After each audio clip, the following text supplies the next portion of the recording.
তা আল্লাহ বলছেন টেনশন করো না, কষ্ট পেও না, তোমার রব তোমাকে ছেড়ে দেননি। ওয়ালা সাউফা ইউতিকা রাব্বুকা ফাতারদা, তোমার রব তোমাকে শীঘ্রই দান করবেন আর তুমি সন্তুষ্ট হয়ে যাবে।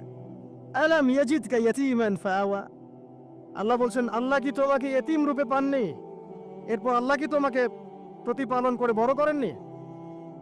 ওয়াজাদাকা দাল্লান ফাহাদা, আল্লাহ কি তোমাকে পথভ্রষ্ট পান নাই, তোমাকে আল্লাহ পাক হেদায়েত দেন নাই? তো আল্লাহ যে এগুলো করেছেন সে আল্লাহ তোমাকে পরকালে ইনশাআল্লাহ ভালো রাখবেন। ফাআম্মাল ইয়াতীমা ফালা তাকহার, তো তুমি এতিমদের প্রতি কঠোর হয়ো না। ওয়াম্মাস সাইলা ফালা তানহার, কেউ চাইলে তার হাতকে খালি ফিরিও না, ধমক দিও না।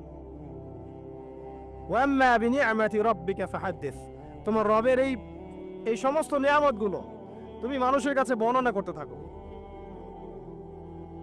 এর পরের সূরার দিকে খেয়াল দেখবেন, সূরা আলাম নাশরাহ লাকা সাদরাক, মনে হয় দুটো একটা আরেকটার সাথে পেয়ার।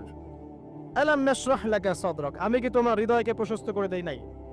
ওয়াদানা আনকা ওয়িজরাক, তোমার বোঝাগুলো হালকা করিনি? কাকে বলছেন এগুলো আল্লাহ পাক? রাসূলুল্লাহ সাল্লাল্লাহু আলাইহি ওয়াসাল্লামকে।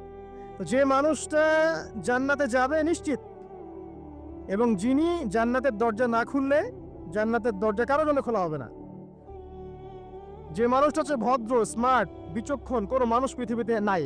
সকল ধর্মের মানুষ মানে এটা। কিছু আছে শয়তান, মানুষ টুপি শয়তান, এরা মানে না, বাট দেখবেন ম্যাক্সিমাম মানুষই মানে, হোক সে ইহুদি বা খ্রিস্টান বা হিন্দুইজম বা মুসলিমরা তো মানেই, সবাই মানে।